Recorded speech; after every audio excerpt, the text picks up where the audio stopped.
Hello students, welcome to my YouTube channel study hi fi. और ये आज का जो सेकंड वीडियो है चैप्टर नंबर 9 क्लास 10 से लिया गया है। और जो इससे पहले वाला वीडियो था वो कंसेप्ट क्लियर करने के लिए था। उससे जो आप लोग अगर उसको वीडियो देखते हैं तो उससे आपके बहुत सारे कंसेप्ट क्लियर होंगे।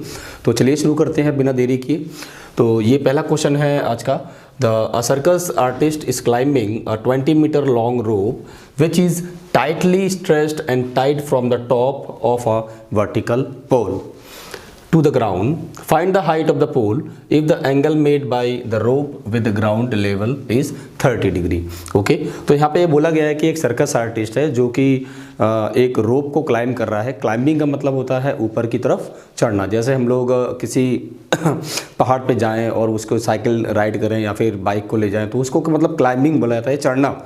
मतलब एक तरीके से हम बोलेंगे जैसे किसी चीज़ पे हम चढ़ रहे हैं तो उसको क्लाइंबिंग बोला जाता है। ठीक है, तो यहाँ पर देखते हैं नेक्स्ट क्या है कि जैसे एक यहाँ पे सर्कस चल रहा है भाई, आपको पूरे इस बोर्ड में दिख रहा होगा। तो सर्कस में क्या हो रहा है कि एक यहाँ पे पोल है। ओके, एक वर्टिकल पोल है यहाँ पे आपको दे रखा है which is tightly stretched and tight from the top of vertical pole. और एक रोप है, यहाँ पे रोप बांध दी गई है। देखो जरा, यहाँ पे circus artist is climbing 20 metre long rope which is tightly stretched and tight from the top of a vertical pole to the ground. Okay, तो 20 मीटर लॉन्ग रोप है। यहाँ पे देखते हैं, देखो यहाँ से लेके यहाँ तक एक ग्राउंड से एक पॉइंट से हमने क्या कर दिया है 20 मीटर लॉन्ग रोप एक बांध दी है बहुत टाइट करके। ओके, अब यहाँ पे क्या हो रहा है, सर्कस आर्टिस्ट है। तो यहाँ पे एक सर्कस आर्टिस्ट है जो कि इसके ऊपर चढ़ रहा है। ठीक है, यहाँ से लेके यहाँ तक ये ऊपर की तरफ जाने की कोशिश कर रहा है। ओके, तो क्लाइंबिंग 20 मीटर लॉन्ग रोप, ये ऊपर की तरफ जा रहा है चढ़ने के लिए। ठीक है, फिर हम लोग क्या कर रहे हैं कि ये ऊपर की तरफ चढ़ते हुए जा रहा है। देखो ये ऊपर चढ़ के यहाँ पे पहुँच जाएगा फिर तो इसने डिस्टेंस कितनी कवर की 20 मीटर। ओके, उसके बाद फिर ये क्या बोल रहा है कि find the height of the pole. हमें हाइट की पोल की क्या निकालनी है, height. We have to find the height of pole. ये जो ये पोल है वो कितना ऊंचा है ये हमें फाइंड करना है। एंड उसके बाद जो ये हाइट है हमारी ये इसको फाइंड करना है। ओके, फिर the angle made by the rope with the ground level is 30 degree. जो एंगल बनाया गया है ग्राउंड लेवल से रोप का कितना है 30 डिग्री का। ये जो एंगल है वो हमारा 30 डिग्री का है। ठीक है, तो हमें यहाँ पे एक तरीके से देखा जाए ये वर्टिकल है पूरा, तो ग्राउंड लेवल से यहाँ पे क्या है 90 डिग्री का बन गया। 90 डिग्री के सामने वाली साइड क्या होती है हाइपोटेनियस। तो हाइपोटेनियस हमें पता है एंड हमें perpendicular distance it means height हमें फाइंड करनी है। ओके, चलो लेट्स सी, देखते हैं। ABC हमने इसका नाम ले लिया है। ओके, और यहाँ पे एक डायग्राम बन जाएगा इस टाइप का आपका ABC ट्रायंगल 90 डिग्री और ये 20 मीटर।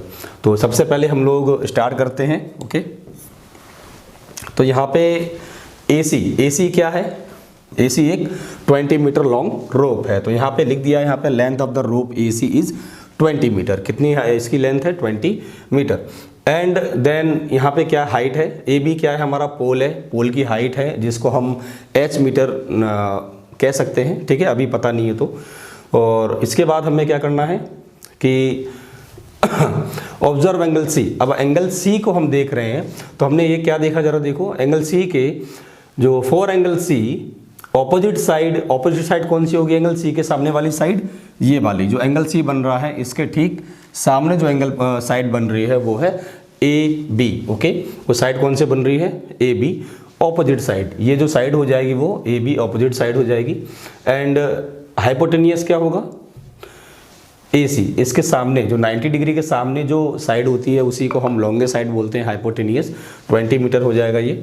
अब इसके बाद ऑपोजिट साइड ये हाइपोटेनियस। ओके, फिर ratio of opposite side and hypotenuse remind us of, हमने चैप्टर नंबर 8 में हम पढ़ेंगे आगे। ठीक है, सॉरी चैप्टर 8 में हमने पढ़ा हुआ है पहले से। तो आप जब इसका मैं वीडियो बनाऊंगा तो आपको पूरा क्लियरली कर दूंगा।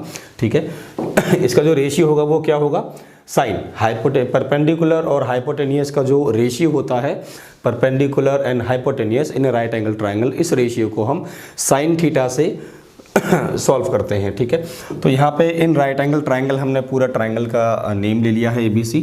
एंड इसके बाद साइन 30 डिग्री, साइन 30 डिग्री की वैल्यू क्या हो जाएगी परपेंडिकुलर अपॉन हाइपोटेनियस। तो परपेंडिकुलर है हमारा AB। ओके, इसके बाद जो हाइपोटेनियस है वो हो जाएगा हमारा AC। तो sine theta equal to perpendicular upon में हाइपोटेनियस, ये परपेंडिकुलर है एंड ये हाइपोटेनियस है। ओके, इसके बाद यहाँ पे क्या दिया है कि साइन 30 डिग्री की वैल्यू आपको पता होनी चाहिए, 1/2 होती है साइन 30 डिग्री। तो इसको हम सॉल्व करेंगे आगे। साइन 30 डिग्री की जो वैल्यू है वो कितनी होती है, साइन 30 1/2। तो यहाँ पे हमने वैल्यू रख दी कितनी, 1/2। और ए बी की वैल्यू हमारे पास कितनी है अभी पता नहीं है, तो इसकी जगह पे हम h लिख लेंगे। एंड ए सी की जगह पे हम क्या लिख लेंगे, 20 मीटर। ओके, तो यहाँ पे हो जाएगा h/20। ओके, तो फिर हम इसको क्रॉस मल्टीप्लाई करके AC की वैल्यू कितनी है, 20 मीटर, यहाँ पे दिया हुआ है क्वेश्चन में, आप देख सकते हैं। तो नेक्स्ट है हमारे पास AC की जगह पे हमने क्या लिख दिया 20 और AB की जगह पे h। अब हम यहाँ पे सॉल्व करेंगे आगे, तो हम ये पा रहे हैं कि क्रॉस मल्टीप्लाई करेंगे यहाँ पे इसका इससे इसका इससे। तो ये सॉल्व होने के बाद क्या हो जाएगा, इसका ऐसे क्रॉस मल्टीप्लाई होगा 2 का h से और 21 जा 20। ओके, फिर यहाँ पे क्या होगा, 2 से हम 20 को डिवाइड दे देंगे, ये मल्टीप्लाई में है तो 2 कहाँ पे जाएगा, डिवाइड में। ओके, तो h की वैल्यू कितनी हो जाएगी हमारी, 10 आ जाएगी, है ना। देखो ज़रा चेक करो एक बार, 2 से हमने डिवाइड दे दिया, तो डिवाइड देने के बाद यहाँ पे h जो फाइनली है हमारा आंसर क्या आएगा, h आएगा हमारा फाइनली आंसर 10। ओके, तो लास्ट में आ जाएगी हमारे की height of the pole is 10 metre. तो आपको क्या है कि जो रेशियो है वो आपको पता होना चाहिए कि हाइपोटेनियस परपेंडिकुलर, बेस परपेंडिकुलर, है ना, और बेस और हाइपोटेनियस का क्या रेशियो होता है, ये चैप्टर नंबर 8 में पढ़ा होगा आप लोगों ने। ठीक है, तो नेक्स्ट जो क्वेश्चन है हमारा उस पर चलते हैं हम लोग। A kite is flying at a height of 60 meter above the ground. The string attached to the kite is temporarily tied to the ground. मतलब एक तरीके से हम पतंग उड़ा रहे हैं, पतंग की जो रस्सी है, जो स्ट्रिंग है, धागा है, उसको हमने ग्राउंड पे टेम्पररी तरीके से बांध दिया है। And the inclination of the string with the ground is 60 degree यहाँ पे दे रखा है। तो यहाँ पे हमने एक माहौल बना लिया है कि भाई एक काइट है जो कि क्या कर रही है, ग्राउंड पे ये बंधी हुई है। ठीक है, 60 मीटर अबव द ग्राउंड, ये कितने दूरी पर उड़ रही है, पूरी ग्राउंड से कितने लेवल पे है, 60 मीटर। यहाँ पे दिया हुआ है आपको, इस क्वेश्चन में दिख रहा होगा 60 मीटर अबव द ग्राउंड। तो ये हाइट जो परपेंडिकुलर है वो कितनी हो जाएगी, 60 मीटर। ओके, ये 60 मीटर है और ग्राउंड से जो पॉइंट है हमारा वो इंक्लाइनेशन कितना दिया हुआ है, the string with the ground, the angle of inclination कितना दिया है, 60 डिग्री। ये एंगल कितना हो जाएगा आपका, ये हो जाएगा आपका 60 डिग्री। ये वाला जो एंगल है, ऑब्जर्वर जो है हमारा, है ना, यहाँ से ऑब्जर्वर है और इसको देख रहा होगा, तो ये जो एंगल बनेगा हमारा कितना बनेगा, 60 डिग्री। ठीक है, find the length of the string assuming that there is no slack in the string. Slack का मतलब होता है, जैसे मान लो हम किसी पतंग को उड़ाते हैं, थोड़ी सी ढील हो जाती है ना रस्सी, मतलब टेढ़ी सी हो जाती है थोड़ी। इसमें तो ये बोला गया है देयर इज नो स्लैक, मतलब हम धागा कैसा मान रहे हैं, बिल्कुल एकदम स्ट्रेट है, टाइट करके बांधा गया है। ठीक है, कोई स्लैक नहीं है इसमें। तो find the height of the assuming there is no slack in the string. Okay, ये फाइंड करना है हमें हाइपोटेनियस इस तरीके से, और हमें गिवन क्या है, परपेंडिकुलर। अभी हमें इससे पहले जो क्वेश्चन पढ़ा था उसमें हाइपोटेनियस गिवन था एंड परपेंडिकुलर फाइंड करना था। तो रेशियो आप लोग वही लगा सकते हो, साइन थीटा वाला। आगे देखते हैं, तो यहाँ पे हमने ये नेमिंग कर ली है। फिर इसके बाद यहाँ पे हम सॉल्व करेंगे। देखो ये 60 मीटर है, तो AC की वैल्यू यहाँ पे क्या हो जाएगी, यहाँ पर देखो ज़रा। सबसे पहले AB represent the distance of the kite from the ground. जो AB का जो डिस्टेंस है वो क्या है कि ये A यहाँ पे काइट है और B यहाँ पे क्या है, ग्राउंड का लेवल है। यहाँ से कितनी दूरी पर ये 60 मीटर पे है। ठीक है, तो AB इक्वल टू 60 मीटर हो जाएगा, है ना। उसके बाद हमें वो फाइंड करना है, AC represent the length of the string. AC क्या रिप्रेजेंट कर रहा है, धागा की लंबाई, जो धागा लगा हुआ है पतंग से, काइट से ग्राउंड तक बांधा गया है, उसकी लेंथ हमें फाइंड करनी है। ठीक है, तो उसके बाद क्या होगा, एंगल AC भी हमें 60 डिग्री दे रखा है, ACB, इसकी वैल्यू कितनी है, 60 डिग्री। और जो रेशियो है वो हम फाइंड करेंगे। इन right angle triangle observe angle C। दोबारा से आपसे ये बोल रहा है कि C एंगल को ऑब्जर्व करेंगे, तो इसकी ऑपोजिट साइड क्या हो जाएगी, एंगल C। तो for angle ACB opposite side क्या मानी जाएगी, एंगल C के सामने वाली साइड क्या है, AB। तो जो एंगल, जो बेस एंगल रहता है, जिससे हम एंगल ऑफ डिप्रेशन बोल लो या फिर एंगल ऑफ एलिवेशन बोल लो, तो वहाँ से जो एंगल हम देखते हैं तो उसके सामने वाली साइड जो होती है वो परपेंडिकुलर होती है हमेशा। ठीक है, तो ए बी हो जाएगी, तो इसको हम परपेंडिकुलर बोल सकते हैं। हाइपोटेनियस क्या हो जाएगा, ए सी। यहाँ से आपको ये दिख ही रहा होगा, ये हाइपोटेनियस है हमारा ए सी। ओके, तो ए सी की वैल्यू हमारे पास फाइंड करनी है। तो इसका जो रेशियो होता है, ratio of opposite side and hypotenuse means perpendicular upon hypotenuse. तो ये किसका था, अभी हमने पढ़ा था साइन थीटा का, है ना। तो साइन थीटा में हम वैल्यू पुट करेंगे यहाँ पे साइन 60 डिग्री। तो साइन थीटा की वैल्यू क्या होती है, perpendicular upon hypotenuse, opposite side upon hypotenuse, यही रेशियो कहलाता है साइन थीटा। तो ए बी परपेंडिकुलर क्या है, ए बी है। ओके, एंड इसके बाद है ए सी अपॉन में ए सी हो जाएगा यहाँ पे, ठीक है। फिर हम करेंगे साइन 60 डिग्री। साइन 60 डिग्री की वैल्यू कितनी होती है बताओ जरा, एक बार कमेंट करके बताइए आप, साइन 60 डिग्री की वैल्यू कितनी होती है। किसी को ना किसी को तो याद होगी, जिसको याद है जल्दी से कमेंट करके बताइए आप, साइन 60 डिग्री की वैल्यू कितनी होती है। √3/2। तो यहाँ पे √3/2 हो जाएगी साइन 60 की वैल्यू। ओके, तो √3/2 और ए बी, अब यहाँ पे देखेंगे हम लोग क्या कि ए बी की वैल्यू कितनी है, 60 मीटर। तो ए बी की जगह पे हम पुट कर देंगे 60। ओके, एंड देन ए सी की वैल्यू कितनी हो जाएगी, अभी ये फाइंड करना है हमें ए सी की वैल्यू, क्योंकि जो धागे की लंबाई है, स्ट्रिंग की लंबाई, वही हमें फाइंड करनी है। ओके, फिर हमें हमने देखा कि इसका मल्टीप्लाई कर देंगे हम लोग, ठीक है। तो 60 × 2 और ए सी √3 हो जाएगा यहाँ पे, ठीक है। और √3 डिवाइड में यहाँ पे चला जाएगा, फिर ये कितना हो जाएगा आपका ए सी 120/√3। अब यहाँ पे देखा आपने कि अपॉन में √3 आ रहा है, तो आपको क्लास 9th में ही सिखाया गया है कि जब भी अपॉन में √3 आता है तो या रूट में जो भी नंबर आते हैं उसको हम क्या कर देते हैं, रैशनलाइज कर देते हैं, जिससे हमारा जो प्रॉब्लम है वो बहुत ही आसान हो जाती है। क्योंकि √3 की वैल्यू रख के फिर हम डिवाइड करेंगे तो बहुत ही दिक्कत हो जाएगी, है ना। मल्टीप्लाई करना बहुत आसान होता है, डिवाइड करना बहुत ही। Now let us rationalise the denominator. Denominator को हम क्या कर देंगे, रैशनलाइज कर देंगे यहाँ पे। फिर इसके बाद यहाँ पे देखो ये रैशनलाइज कैसे करते हैं, √3 है तो √3/√3 हम यहाँ पे पुट कर देंगे। ओके, मल्टीप्लाई कर देंगे √3 का और डिवाइड भी √3 से कर देंगे, ठीक है। तो जैसे ही हमने इसका मल्टीप्लाई किया तो 120 √3 आ जाएगा ऊपर, है ना, और नीचे √3 का √3 से मल्टीप्लाई करोगे तो क्या हो जाएगा, 3 आएगा, है ना। तो यहाँ से रूट कैंसिल, ऐसे स्टूडेंट बोलते हैं कि रूट से √3 कैंसिल हो गया, बट ऐसा कुछ नहीं होता। लेकिन करने में √3 का स्क्वायर करोगे तो क्या आएगा, 3 ही आएगा, ठीक है। √3 का स्क्वायर, √3 को मल्टीप्लाई किया, √3 को √3 से मल्टीप्लाई किया तो कितना आएगा, 3। और फिर हम इसको कैंसिल आउट कर देंगे, 3 4 जा 12, तो यहाँ पे 40 √3 आ जाएगा। और √3 की वैल्यू कितनी होती है, 1.73। तो ये आ गया आपका 40 आ गया, तो यहाँ पे 40 √3 है। ओके, √3 की वैल्यू कितनी होती है, वैसे तो होती है 1.732। यहाँ पे हम ज़्यादा लंबी वैल्यू नहीं निकालेंगे, केवल हम लेंगे 1.73। इसके बाद हमने क्या किया इसका मल्टीप्लाई कर दिया तो AC की वैल्यू आ गई 69.2। तो हमें ये पता लग गया कि AC की वैल्यू कितनी है। जो धागा लगा था पतंग से ज़मीन तक, काइट से जो स्ट्रिंग लगी थी, उसकी लेंथ, टोटल लेंथ है 69.2 मीटर। ओके, अगर आपको ये क्वेश्चंस जो मैंने ग्राफिक बनाया है या जैसे भी आपको मैं समझाने की कोशिश कर रहा हूँ, तो आप लोग कमेंट करके बता सकते हैं कि ये सब चीज़ें कैसी लग रही हैं आपको, कि और कोई और अच्छा तरीका है तो आप लोग मुझे बता सकते हैं कि सर ये थोड़ा लेट हो रहा है कि फास्ट हो रहा है। तो आप लोग मुझे कमेंट करके बता सकते हैं, ठीक है, कि किस तरीके से आप लोग समझना चाहते हैं, मैं उसी तरीके से मैं आपको समझा दूँगा, ठीक है। तो फिर ये हमारा आंसर आ गया कि length of the string is 69.2 metre. Okay, इसके बाद फिर हम नेक्स्ट क्वेश्चन में चलते हैं। A contractor plans to install 2 slides for the children to play in a park. Okay, एक कॉन्ट्रैक्टर को एक भाई ठेकेदार को क्या मिला, एक ठेका मिला कि आपको 2 स्लाइड लगानी है एक पार्क में। तो स्लाइड का मतलब होता है जो बच्चे लोग ऊपर से फिसल के नीचे आते हैं ना, तो उसी को हम स्लाइड बोलते हैं, ठीक है।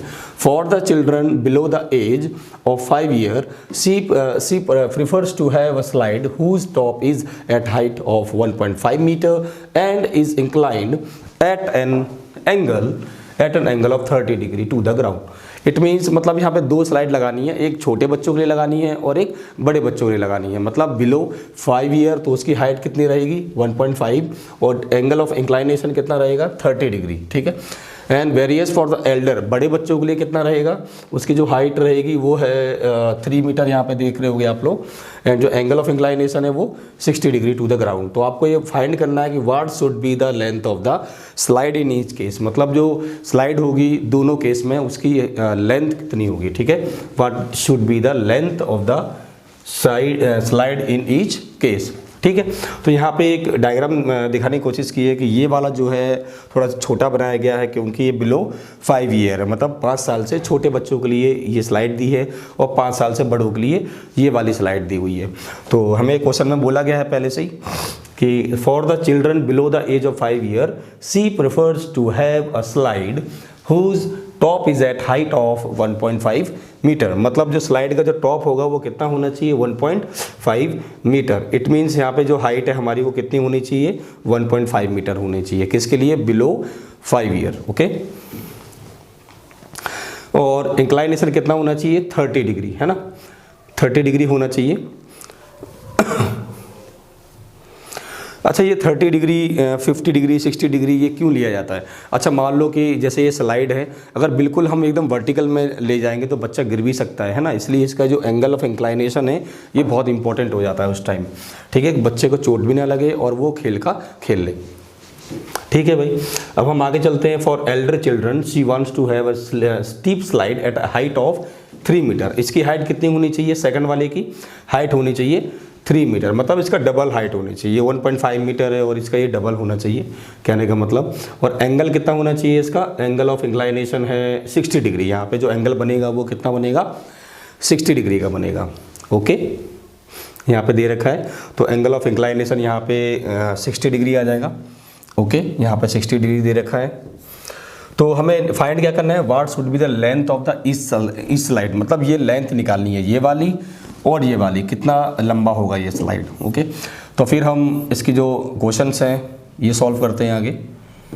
यहाँ पे पॉइंट वगैरह ले लिया गया है, देखो यहाँ पे कि ए बी सी, ये एक ट्राइंगल ए बी सी ले लिया हमने छोटे वाले वो बच्चों के लिए below than 5 year, okay. And P Q R ले लिया जो अबव 5 ईयर होंगे उनके लिए, और ये जो हाइट है 1.5 और ये जो हाइट है इसकी 3 मीटर, ठीक है। तो सबसे पहले हम इसमें सॉल्व करेंगे कि let the length of the slide for the children below 5 year A C be x metre. हमने इसको कितना मान लिया, ये फाइंड करना है तो इसको हमने एक्स मान लिया, ओके। वैसे आप ए सी की जगह ए सी भी मान सकते हो, कोई प्रॉब्लम नहीं है। अब इसके बाद हमने पी आर जो ऊपर वाला है जो बड़े बच्चों के लिए है वो कितना, इसको हम लोग अलग वैल्यू मान सकते हैं, ठीक है। Let the length of slide of the elder children be y metre, मतलब हमने उसको कितना मान लिया, इस वाले को x एंड इस वाले को y,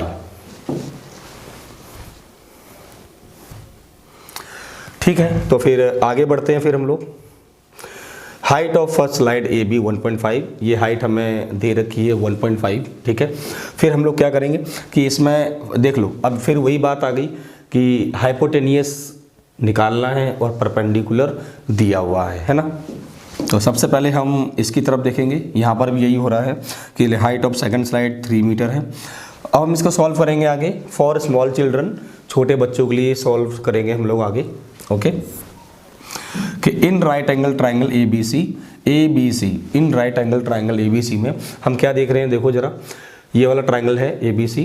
तो हमने ये देखा कि ऑब्जर्व एंगल सी, तो एंगल सी हमने ऑब्जर्व किया, तो एंगल सी के सामने वाली साइड क्या हो जाएगी, ऑपोजिट साइड परपेंडिकुलर हो जाएगी, ये वाली है ना। Angle for angle C opposite side क्या मानी जाएगी, एंगल सी के सामने वाली साइड क्या होगी, ए बी, है ना, ऑपोजिट साइड। तो ए बी हो गया। एंड हाइपोटेनियस क्या हो गया, हाइपोटेनियस हो गया ए सी, यही हमें फाइंड करना है। तो इन दोनों का रेशियो अभी हमने 2 क्वेश्चन और किए हैं, तो ये साइन थीटा लगेगा इसमें, है ना। तो इसको हम solve, ratio of opposite side and hypotenuse, तो किसका रिमाइंड कराता है, साइन का, ठीक है। तो यहाँ पे हम साइन 30 डिग्री ले लेंगे, कौन सा एंगल लेंगे, साइन 30 डिग्री, क्योंकि इसमें परपेंडिकुलर और हाइपोटेनियस है, तो इन दोनों का रेशियो में क्या रिमाइंड कराता है कि साइन थीटा यहाँ पे लगाना पड़ेगा। तो साइन 30 डिग्री की वैल्यू कितनी है, अब यहाँ पे क्या होता है, परपेंडिकुलर अपॉन हाइपोटेनियस, तो ए बी अपॉन में क्या आ जाएगा, ए सी आ जाएगा, ओके। इसके बाद हम यहाँ पे वैल्यू पुट कर देंगे, साइन 30 की वैल्यू कितनी होती है, 1/2, ओके। तो यहाँ पे हम 1/2 वैल्यू पुट कर देंगे यहाँ पे, ठीक है, 1/2। अब ए बी की वैल्यू कितनी है, ए बी की वैल्यू यहाँ पे 1.5 हमें दे रखी है।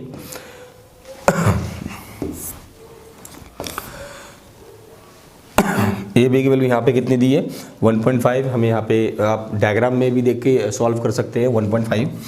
इसके बाद हम ए सी की वैल्यू क्या है, हमने ए सी को क्या माना था x, ओके। यहाँ पे हमने x माना था स्टार्टिंग में ए सी की वैल्यू, तो यहाँ पे हमने x रख दिया। यहाँ पे स्टार्टिंग में क्या माना था ए सी हमने क्या माना था x मीटर, तो यहाँ पे हम लोग x रख देंगे, ओके। फिर यहाँ पे क्रॉस मल्टीप्लाई कर देंगे तो x 1.5 इंटू 2 करोगे तो यहाँ पे 3 मीटर आ जाएगा। x की वैल्यू कितनी हो जाएगी 1.5 इंटू 2, तो लास्ट में x की वैल्यू कितनी आ गई यहाँ पे आ जाएगी आपकी 3 मीटर। तो सीधी बात है, तो लास्ट में हमारा क्या आ गया फॉर एल्डर चिल्ड्रन। अब हम बड़े बच्चों के लिए निकालेंगे, इसमें भी एंगल वही लग रहा है आपका 60 डिग्री, परपेंडिकुलर पता है, और क्या निकालना है इसमें हाइपोटेनियस। तो अब हम इसके आगे सॉल्व करते हैं। देखो क्या दिया है इसमें कि in right angle triangle P Q R ले लिया हमने यहाँ पे, इन right angle triangle P Q are, okay. फिर इसको हम सॉल्व करेंगे, ऑब्जर्व एंगल आर। अब एंगल आर को आप देख पा रहे हो, देखो जरा, एंगल आर के सामने वाली साइड क्या है, ऑपोजिट साइड क्या है पी क्यू, और हाइपोटेनियस क्या है ये एंगल आर के सामने जो ऑपोजिट साइड है फॉर एंगल आर, तो इसमें जो ऑपोजिट साइड होगी वो क्या होगी पी क्यू हो जाएगी, है ना, पी क्यू। एंड जो हाइपोटेनियस है वो पी आर हो जाएगा हमारा, है ना, ये वाला पी आर, ये हाइपोटेनियस है पूरा हमारा। उसके बाद हमें वही चीज़ फाइंड करनी है, जैसे इसमें साइन थीटा लगाया था इस वाले में, वैसे ही उसमें लगाएंगे, ठीक है। Ratio of opposite side and hypotenuse, angle के सामने वाली साइड एंड हाइपोटेनियस का ratio, opposite side and hypotenuse का रेशियो, दोबारा से हम क्या लगाने वाले हैं साइन थीटा, ठीक है। तो साइन यहाँ पे लगा देंगे, साइन 60 डिग्री की वैल्यू यहाँ पे परपेंडिकुलर अपॉन हाइपोटेनियस, तो पी क्यू हमारा परपेंडिकुलर है और हाइपोटेनियस क्या है पी आर। अब साइन 60 डिग्री की वैल्यू कितनी होती है √3। अगर आपको ये वैल्यूज़ याद नहीं हो रही है तो मैं इसके ऊपर एक वीडियो बना दूंगा चैप्टर नंबर 8 से, जब चैप्टर नंबर 8 बनाऊंगा मैं तब आप लोग उसको देख लेना, ओके। तो साइन 60 डिग्री वैल्यू कितनी है √3 अपॉन में 2। तो फिर यहाँ पे हम लोग क्या करेंगे पी क्यू, तो पी क्यू की वैल्यू कितनी है यहाँ पे देखो जरा, 3 मीटर यहाँ पे दे रखी है, पी क्यू की वैल्यू कितनी है 3 metre, okay. And P R हमें फाइंड करना है, पी आर की वैल्यू हमें पता नहीं है, वहाँ पे वाई वैल्यू है तो यहाँ पे हम वाई पुट कर देंगे, ओके। अब क्रॉस मल्टीप्लाई होगा इनका, √3 इंटू वाई कर देंगे तो यहाँ पे क्या आएगा √3 वाई। उसके बाद फिर इसका इससे मल्टीप्लाई होगा 3 इंटू 2, तो यहाँ पे कितना आ जाएगा 6, और y की वैल्यू यहाँ पे क्या आ जाएगी y √3 अपॉन में जाएगा, और 6 आ जाएगा यहाँ पे, तो 6 अपॉन में √3। फिर से हम क्या करेंगे यहाँ पे दोबारा से, यहाँ पे क्या आ गया अपॉन में इरेशनल नंबर आ गया है, तो यहाँ पे हमें क्या करना चाहिए रेशनलाइजेशन करेंगे हम, है ना। तो रेशनलाइजेशन अभी हमने किया था कुछ देर पहले लास्ट वाली क्वेश्चन में कि let us rationalise the denominator, denominator क्या कर देंगे यहाँ पे रेशनलाइज करेंगे, तो y इक्वल टू में क्या आएगा 6 अपॉन √3, 6 अपॉन √3, और यहाँ पे मल्टीप्लाई कर देंगे हम किसको √3 अपॉन √3 को, ओके। फिर y की वैल्यू क्या हो जाएगी जरा एक बार देख लो, 6 इंटू √3, तो 6 √3 हम यहाँ पे लिख देंगे, और इसका इससे मल्टीप्लाई करेंगे तो √3 इंटू √3 कितना हो जाएगा 3, ठीक है। तो यहाँ पे √3 इंटू √3 मल्टीप्लाई किया तो 3 आ गया, 3 2 जा 6, ये कैंसिल हो जाएगा, 3 2 जा 6। उसके बाद y की वैल्यू है वो क्या हो जाएगी हमारी 2√3, और अगर आपको आगे भी सॉल्व करना है तो √3 की वैल्यू हम पुट कर देंगे, तो √3 की वैल्यू कितनी होती है 1.73, ठीक है। तो इसका मल्टीप्लाई कर देंगे हम 2 से 1.73 से, तो यहाँ पे जो फाइनल आंसर है हमारा तो y की वैल्यू है वो हो जाएगी 3.46। तो length of the slide for children below 5 year वो 3 मीटर आ रहा था लास्ट जो स्लाइड चल रही थी, and length of slide for elder children is 3.46 metre, मतलब छोटे बच्चों के लिए जो लेंथ है स्लाइड की वो है 3 metre, and above elder children है वो हमारा कितना है 3.46 मीटर, ओके। चलो अब नेक्स्ट क्वेश्चन में चलते हैं हम लोग, देखते हैं क्या है इसके बाद। The angle of elevation of the top of A tower from a point, तो यहाँ पे एक टावर दे रखा है और यहाँ पे भाई हमारा राज भाई आ गया दोबारा से, ठीक है, हमारा दोस्त पुराना। तो ये ऑब्जर्वर है, ये ऊपर की तरफ देख रहा है कुछ, I think the angle of elevation. तो एलिवेशन अगर आपको नहीं ये वर्ड समझ में आ रहा है तो आप लास्ट वाला वीडियो आप देख सकते हैं, पार्ट 1 इस चैप्टर का, ये पार्ट 2 चल रहा है। तो ये ऑब्जर्वर है और ये ऊपर की तरफ देख रहा है, तो इसका मतलब क्या है कि अगर ऑब्जेक्ट ऑब्जर्वर से ऊपर है ना, या हॉरिजॉन्टल लाइन से ऊपर होगा तो हम क्या लगाएंगे, एंगल ऑफ एलिवेशन। तो टॉप ऑफ द टावर, तो यहाँ पे देख रहा है, देखो जरा ये टॉप ऑफ द टावर पे देख रहा है ये, तो एंगल ऑफ एलिवेशन लगेगा। इस मीन्स यहाँ से यहाँ वो देख रहा है, तो ये लाइन कौन सी बन जाएगी, लाइन ऑफ साइट। अगर आपको ध्यान हो तो ये मैंने बताया था आपको।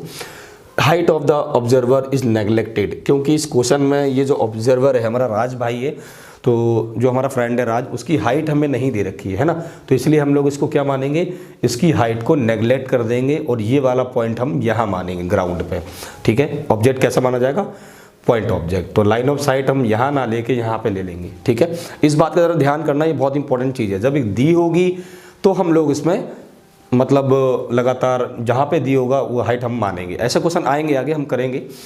उसके बाद क्या दे रखा है कि tower from a point on the ground which is 30 metres away from the foot of the tower.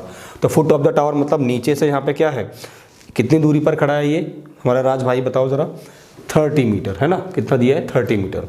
और जो एंगल ऑफ इंक्लाइनेशन है वो कितना दिया है, एंगल ऑफ इंक्लाइनेशन है, एंगल ऑफ एलिवेशन कितना दिया है, 30 डिग्री।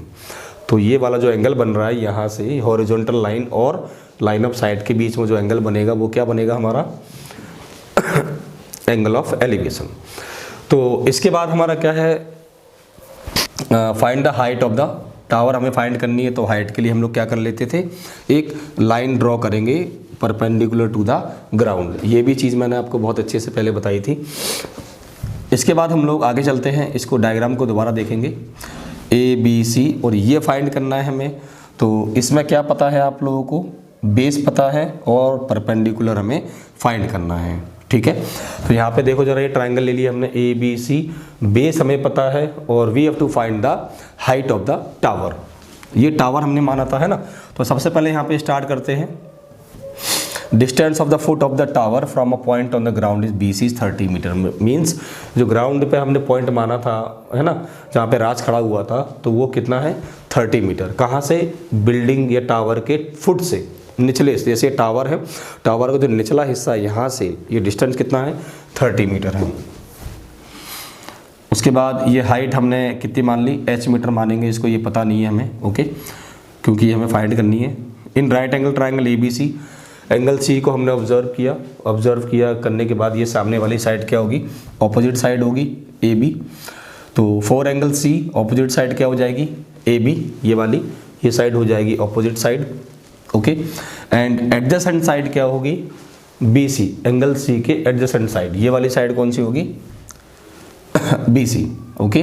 तो जो इसका रेशियो होता है वो किसकी याद दिलाता है, जरा एक बार ध्यान करो, ratio of opposite side and adjacent side remind us of 10। It means यहाँ पे क्या होगा, परपेंडिकुलर और बेस का जो रेशियो है वो हमें निकालना है। तो यहाँ पे आ गया, अब tan थीटा लगेगा, परपेंडिकुलर और बेस का जो रेशियो है वो लगाएंगे हम इसमें, tan थीटा। तो tan 30 डिग्री लगाएंगे, क्योंकि डिग्री हमें यहाँ पे एंगल ऑफ इंक्लाइनेशन कितना दिया हुआ है, 30 डिग्री, ओके। फिर इसके बाद हमने क्या किया कि tan थीटा की वैल्यू क्या होती है, perpendicular ratio of opposite side. Opposite side कौन सी है, AB, है ना। AB के बाद बेस क्या है, परपेंडिकुलर अपॉन में बेस क्या है हमारा, BC। तो tan 30 की वैल्यू क्या होती है, 1/√3 यहाँ पे, है ना। tan 30 की वैल्यू कितनी हो जाएगी, tan 30 की वैल्यू 1/√3, ओके। tan 30 की वैल्यू कितनी हो जाएगी यहाँ पे, 1/√3। एंड AB, जो AB की वैल्यू है वो हमें फाइंड करनी है, तो यहाँ पे हम H लिख देंगे, क्योंकि हमने AB की वैल्यू कितनी मानी थी, H मानी थी, है ना। उसके बाद क्या हो जाएगा कि जो BC है, BC की वैल्यू कितनी है, यहाँ पे आपको दे रखा है, जो राज हमारा यहाँ पे खड़ा हुआ था कितना, 30 मीटर पे, ठीक है। तो यहाँ पे हम BC की वैल्यू क्या पुट कर देंगे, 30। अब क्रॉस मल्टीप्लाई करेंगे तो √3 का ऐसे मल्टीप्लाई करेंगे यहाँ पे, तो ये क्या हो जाएगा, √3 इंटू H। यहाँ से इसका मल्टीप्लाई करेंगे और फिर इसका इससे मल्टीप्लाई करेंगे तो क्या आएगा, 31 जा 30। अब ये क्या है, मल्टीप्लाई में √3 है, तो हम यहाँ पे कहाँ पे ले जाएंगे, इसका डिवाइड में लेके जाएंगे इसको, यहाँ पे 30/√3। अब यहाँ पे क्या है, नीचे √3 आ रहा है, तो फिर से हम क्या करना पड़ेगा, इसको डिनोमिनेटर को रेशनलाइज करना पड़ेगा, है ना। ये चीज़ हमने लास्ट क्वेश्चन में भी की थी। तो now let us rationalise the denominator को रैशनलाइज कर देंगे हम लोग। फिर यहाँ पे क्या हो रहा है, देखो कि 30/√3 है, तो यहाँ पे √3 को √3/√3 मल्टीप्लाई कर देंगे, ठीक है। तो यहाँ पे क्या आ जाएगा, 30√3। ओके, यहाँ पे आप चेक कर सकते हैं, देखो कि यहाँ से इसका मल्टीप्लाई किया हमने, तो ये कितना आ गया, 30√3। एंड 30√3 इंटू √3 मल्टीप्लाई करेंगे तो यहाँ पे क्या आ जाएगा, √3 इंटू √3 3। तो यहाँ पे हम पुट कर देंगे, यहाँ पे क्या 3। अब 3 से 3 10 जा 30 कैंसिल आउट हो जाएगा, ठीक है। तो h की वैल्यू कितनी हो जाएगी यहाँ पे, 10√3। 3 से ये 10 बार कट जाएगा, 3 10 जा 30, तो यहाँ पे आ जाएगा 10√3। अब √3 की वैल्यू अभी हमने लास्ट क्वेश्चन में भी पढ़ी थी, आपको याद भी हो गई होगी अभी तक, 1.73। ओके, तो यहाँ पे हम पुट कर देंगे √3 की वैल्यू, 10 इंटू √3 की वैल्यू कितनी होती है, 1.73। इसका मल्टीप्लाई कर दो, तो यहाँ पे लास्ट में फाइनल जो आंसर आएगा हमारा वो आएगा 17.3 मीटर। तो लास्ट में हाइट ऑफ द टावर हमारी निकल के आ गई 17.3 मीटर। तो आज के लिए इस वीडियो में बस मैं इसी क्वेश्चन तक कर रहा हूँ सॉल्व। फिर आगे जो नेक्स्ट वीडियो बनेगा, ये जो सीरीज़ बना रहा हूँ क्लास 10th की, level by level, her chapter में लेवल 1, लेवल 2, लेवल 3 के क्वेश्चन हम करेंगे, जिससे आपको क्या है, जो भी कंसेप्ट है वो बिल्कुल अच्छे से क्लियर हो जाए और आप एग्ज़ाम में जाके आप बिल्कुल अच्छे से उसको सॉल्व करो। बिल्कुल मतलब 80 आउट ऑफ 80 जो आपका एग्ज़ाम होने वाला है बोर्ड में जो होता है, तो आप अच्छे से अच्छे मार्क्स लेके आओ, ठीक है। और अगर आपको ये वीडियो अच्छे लग रहे हैं तो आपको अपने फ्रेंड से और फ्रेंड के साथ में शेयर भी करना है आपको, है ना। लाइक ज़रूर कीजिएगा और जो हमारे चैनल है स्टडी हाई-फाई उसको सब्सक्राइब भी कीजिए। Okay, thank you.